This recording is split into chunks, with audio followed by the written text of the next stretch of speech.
So imagine if the way to unlock your true potential was hidden just beyond that little wall of your comfort zone.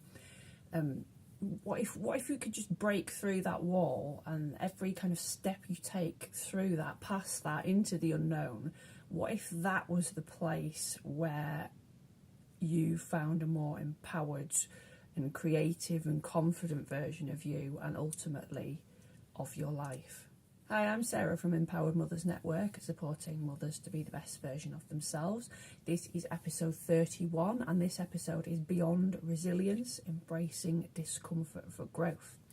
This episode is all about stepping beyond resilience. So resilience was something that we have covered already in a podcast episode. In episode 20, I think, was resilience. So if you haven't watched that one yet, go and check that out.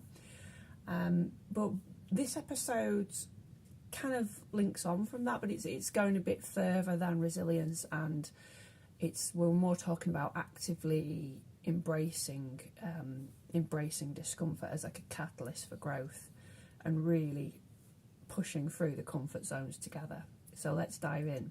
Just quickly before we do, if you haven't already, please hit the subscribe button and join our community, ever growing, of empowered mums.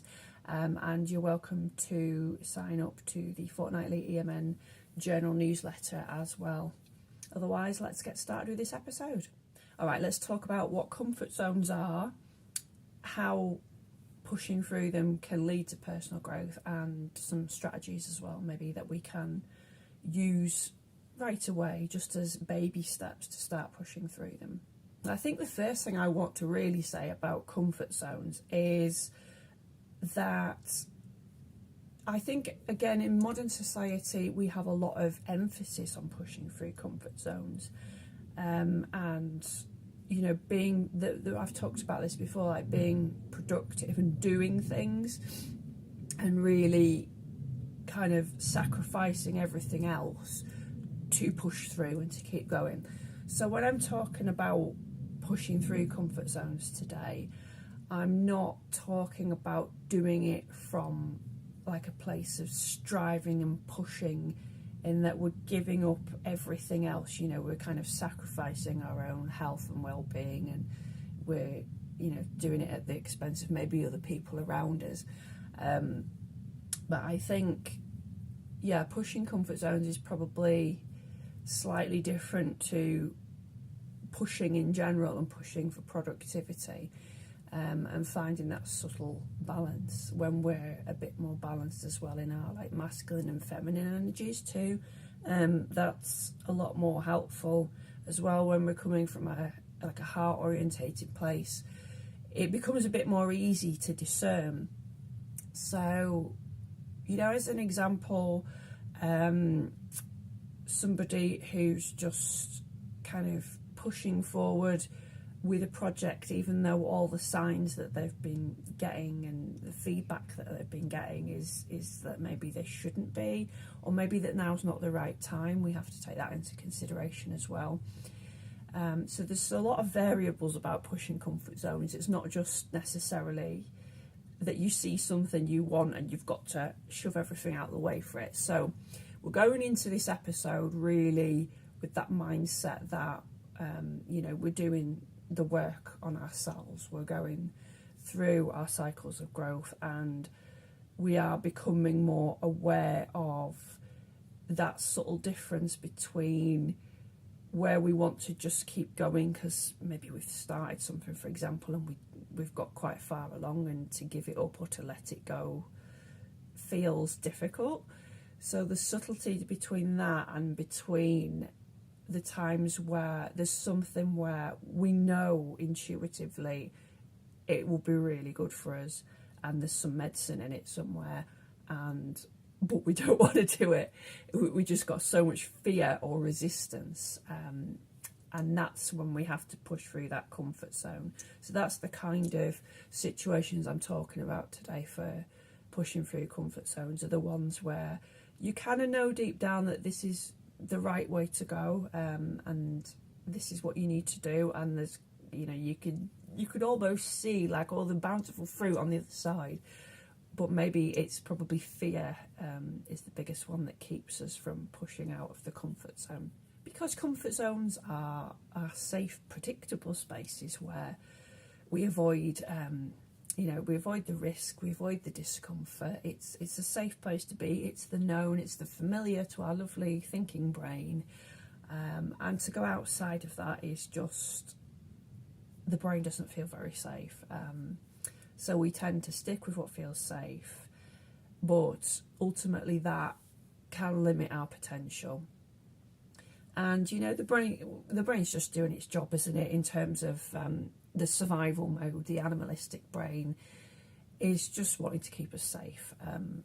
But as I've heard many times before, we're probably not going to get eaten by a tiger if we push our comfort zones.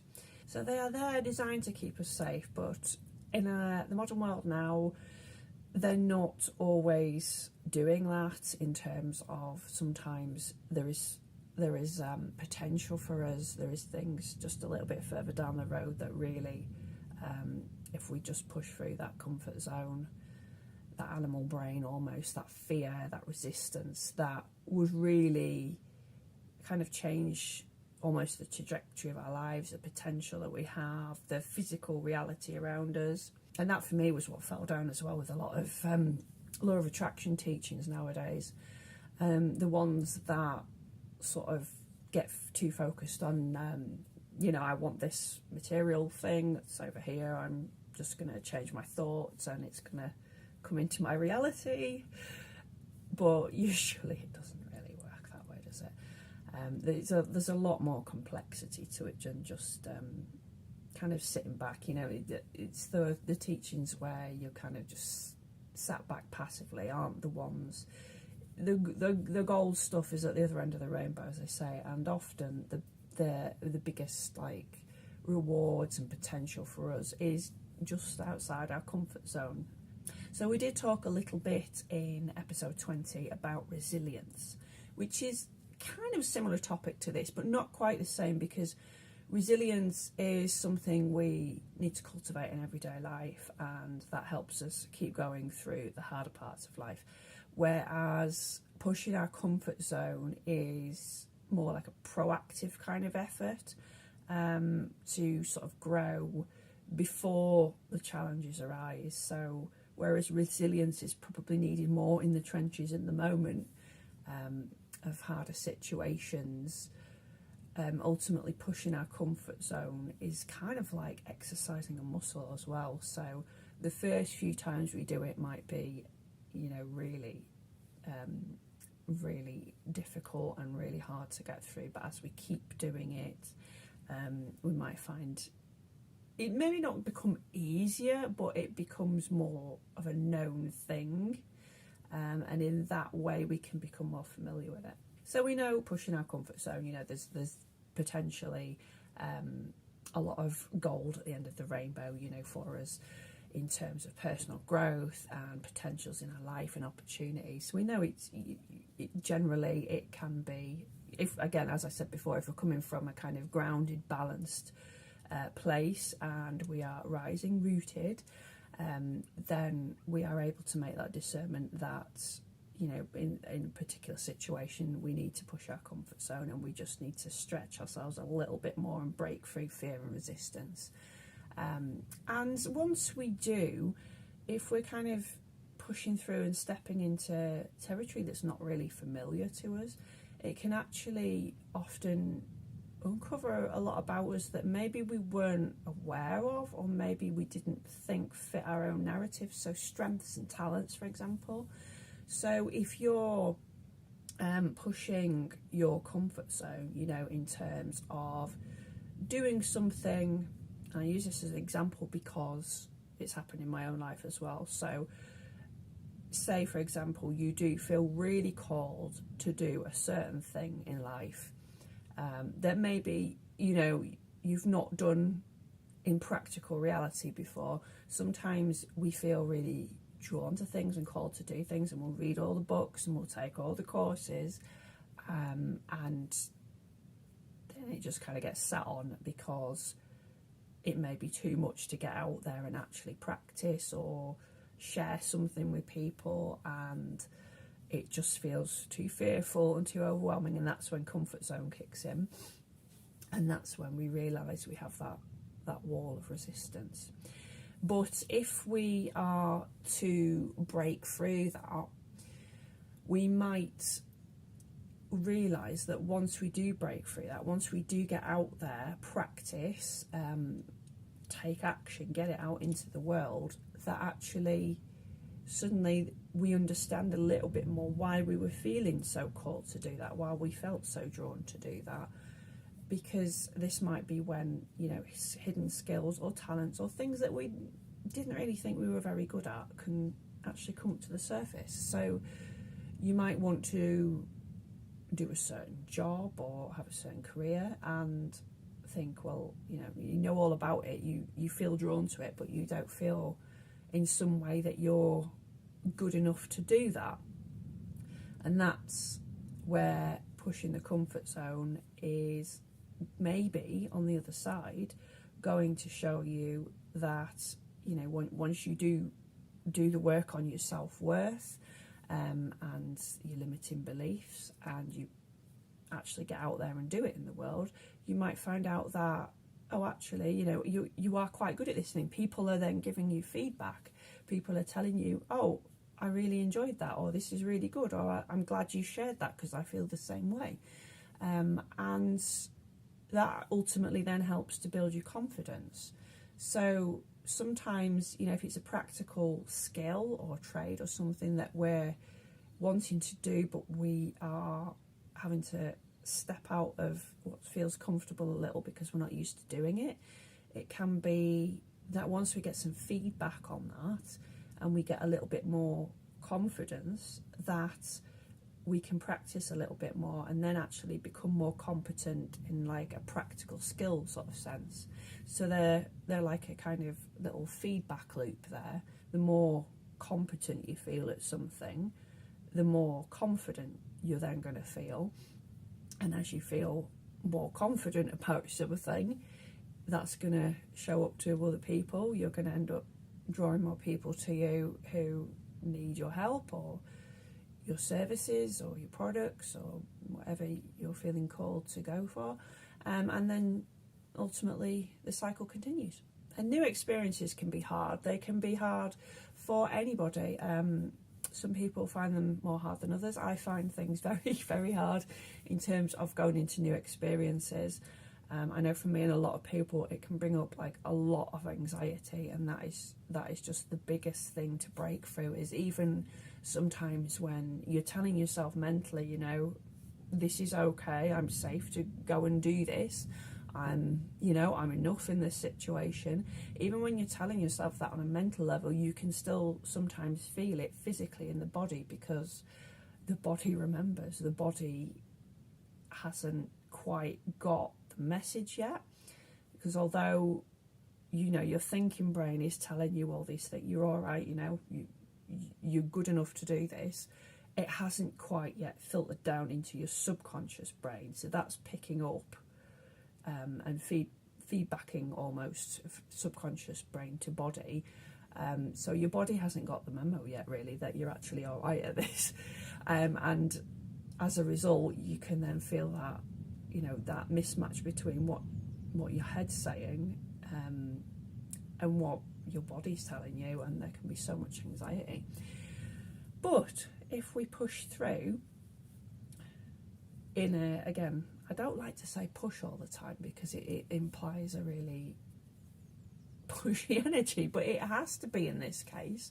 A lot of the time I'm talking more about, you know, sort of resting and receiving and not pushing and letting go. But in this case, there is a time and a place for pushing. As anyone who has had a child will know, there is a time and a place for pushing. And if you need to get out of your comfort zone, then there is a certain amount of push involved.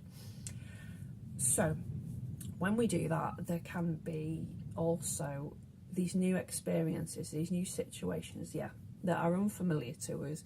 But the benefit of those, the beauty of those, is that is often where we can have like fresh ideas and fresh perspectives. So we might not know where the hell we're going, but we feel really drawn to do a certain thing, but we don't want to do it. But we get out there and we do it anyway.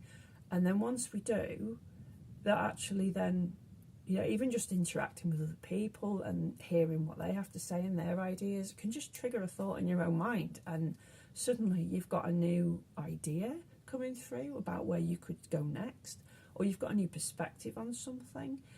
And there's just all these, things we could never dream up in our thinking minds, that can come out of just something so simple, and often really do. You're also, by leaving your comfort zone, you're also building up more self-trust and self-worth. So I think for me as well, it's really important, if I do something where it's been, I'm really anxious about this, or I really don't want to do this, and I do it, and then I get to the point of, I'm really glad I did that because all this has happened, or I just feel really good for doing it.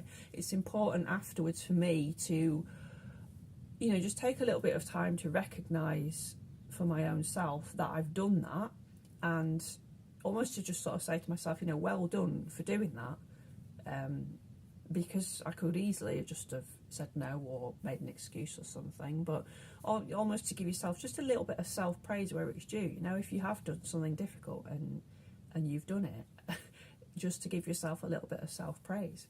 So that all builds up into little bits of self-trust and self-worth, and ultimately then that can help us connect more to our own intuition, and feel stronger on pulls going forwards, that when we do have intuitive pulls going forwards to do a certain thing that we don't want to do, we're trusting ourselves more. Again, it's that positive feedback loop.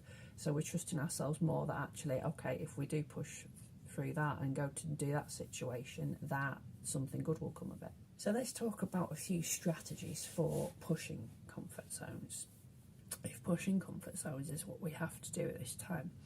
So I think I mentioned earlier on in this episode that it's a bit like, training a muscle with pushing comfort zones, in that, the first few times are excruciating, but if you keep doing it regularly, it doesn't have to be massive shifts or massive pushes either.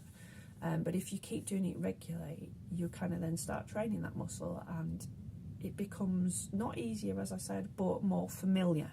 The situation of doing something you don't want to do, despite the anxiety in your body, or the constant thoughts of, I'm no good at this, I'm not good enough to do this.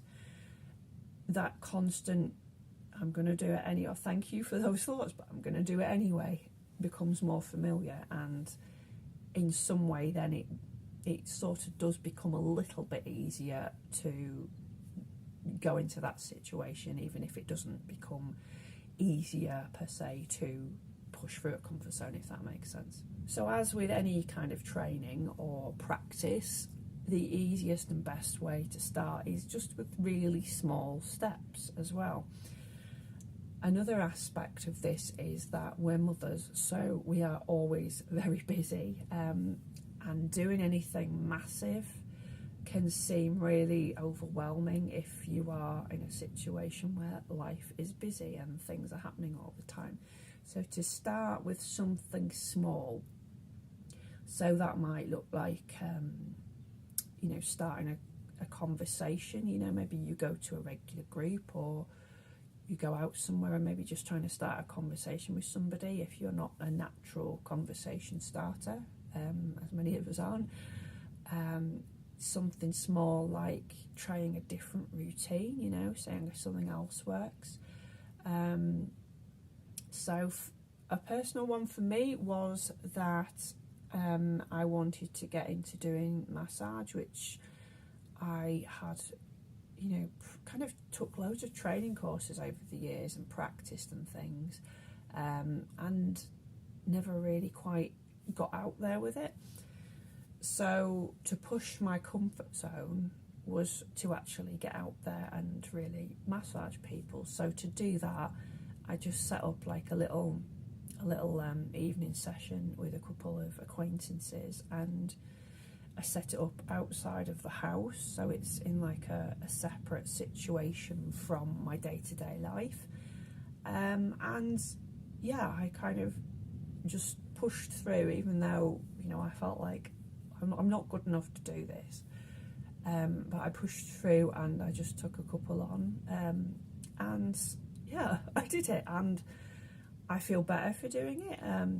So it's going to continue on, and it was just a small little step. It wasn't like I'm just going to go from studying something for years to just jump into a new career and take on loads of clients straight away, sort of thing. But just some small little step just to get practically, again, if it is like something that you're wanting to do or provide out into the world, just taking a little step.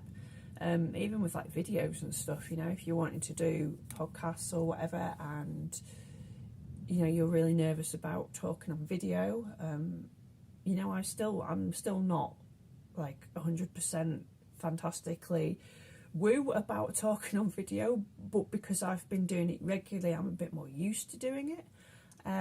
So even if you just sort of start with like doing a little video of a couple of minutes long, the great thing is now if you do them on something like Instagram, you can do like a reel of like a minute or two long, although in some ways that's harder because if you really want to talk about something, you've got to edit it down and get it in the time frame.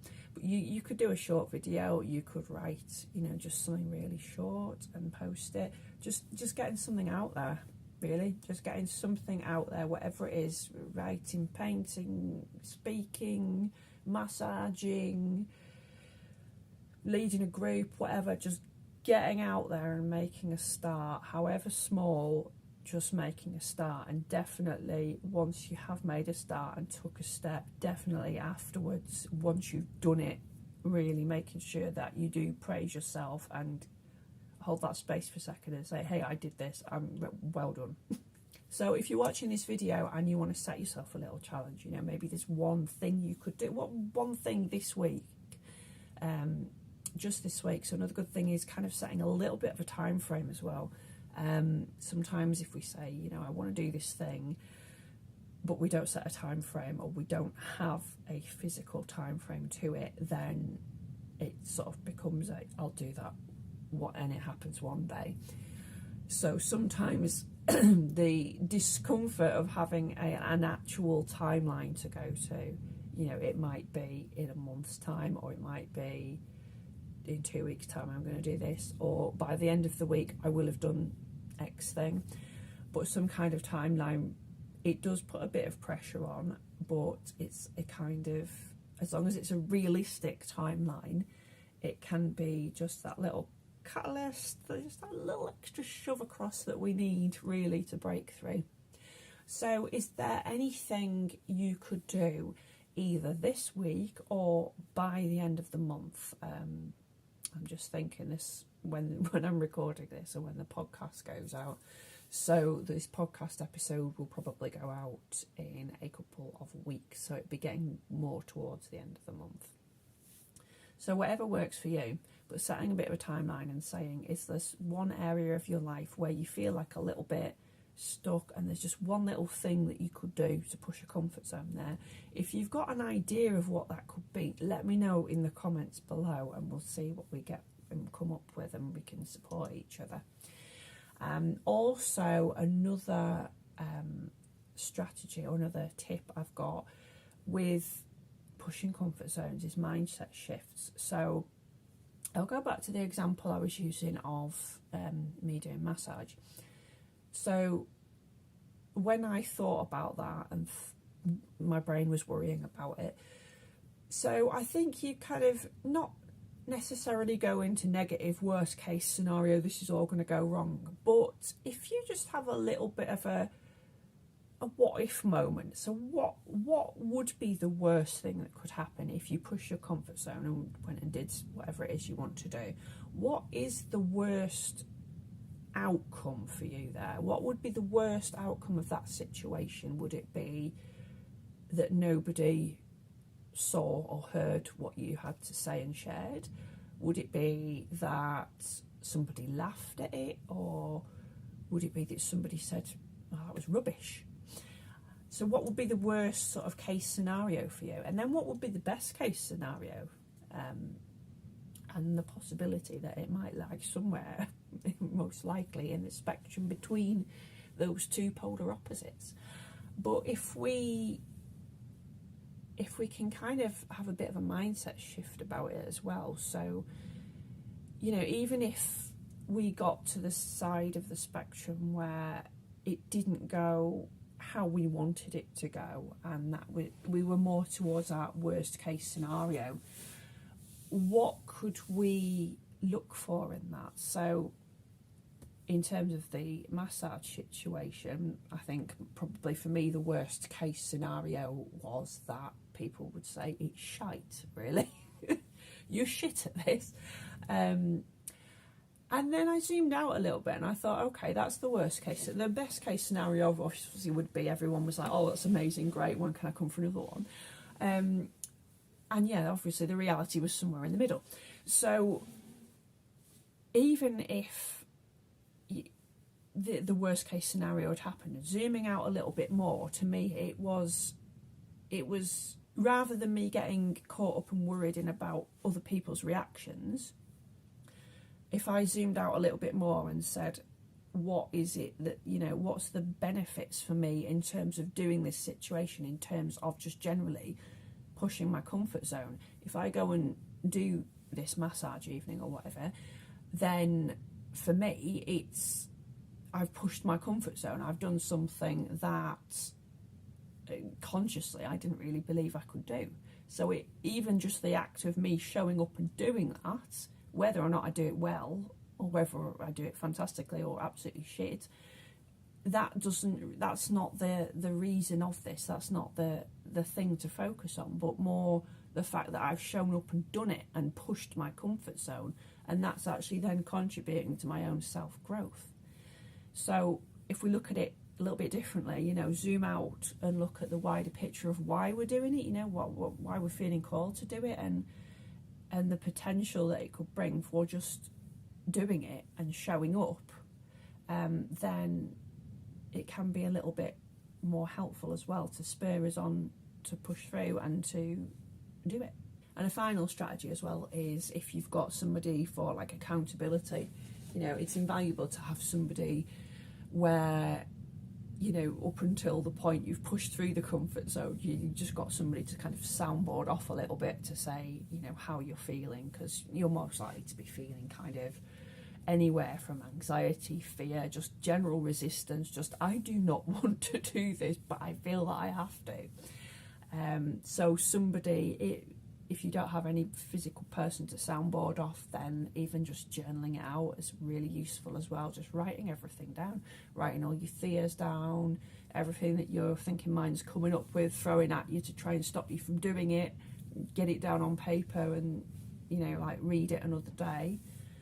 And it may or may not look so intimidating then. But that's just some kind of support, whether it's an individual friend or a group or a journal, just to splooge into, is a really good strategy as well. So every time we do step into the unknown, we are building that resilience, which is great. But also beyond building resilience, we're also really actively creating a more sort of empowered version of ourselves. And ultimately, most of the time, if we're pushing comfort zones and doing something with the right reasons and following our own inner knowing and not just doing it because something external has told us to do it or we think society expects it of us, but if we're really doing it from a place of knowing that it is going to be good for us, then the results are usually, you know, what we can't imagine or we couldn't have consciously come up with, and ultimately we feel a lot more empowered afterwards, and these are just little steps up our own journey of personal growth. So yeah, if you've got any ideas of what you could do to push your own comfort zone, let me know in the comments, and if today's podcast resonates with you, please do subscribe, like and share the podcast. I'm going to try and break them down as well into sort of little smaller videos, because not everyone has half an hour to watch it in one go, so I'm going to try and do that as well. If you're not subscribed to the journal already, please do, because that comes out every fortnight and that is full of useful stuff if you're in your journey of self-growth as a mother as well. Please join us and we'll all, have each other's backs.